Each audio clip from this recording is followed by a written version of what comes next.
Welcome back to my channel. Guys, mag-vlog ako sa mga flowers kahapon kasi birthday ng prinsesa kong amo. Ayan yung mga flowers. Makikita nyo guys. Para makita din ninyo ang mga beauty ng mga flowers na na-receive niya. Ayan o. Hydrangea at saka yung mga pink roses ang motif kasi kadalasan ng rose na natanggap niya ay pink. Ang dami niyang bulaklak na na-receive. Ito pa oh. Ayan. Ayan, nilagay ko siya sa base. Nilagay ko siya sa base kagabi kasi bouquet ito na pinadala. Ayan, marami pa doon sa loob. Ayan guys, makita ninyo. Ito ang pinaka-special. Siguro bigay yan sa ano niya, asawa niya. Ayan, heart. Diba ang ganda? Tingnan niyo sa ano. Ayan, mayroon pang basket na pink. Yung motif ng mga natanggap niya na rose. Puro pink. Ayan o. Malapitan. Tingnan niyo. Diba ang ganda? Ganda talaga super. Sana all, diba? Sana all. Ayan, diba? Super ganda. At dito sa lamesa, mayroon pa. Ayan o. Diba? Super ganda guys. Kung sa personal makita ninyo, basta ganda-ganda talaga. Puro pink talaga ang na-receive niya.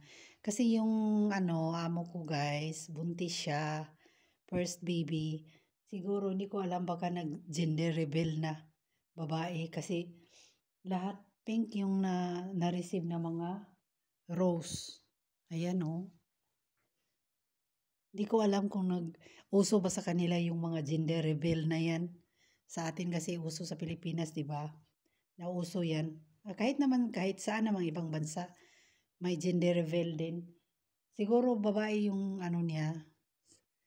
Ano, yung nagkwentuhan na kami, one time nagkwentuhan kami, sabi niya, feeling daw niya, girl yung baby niya.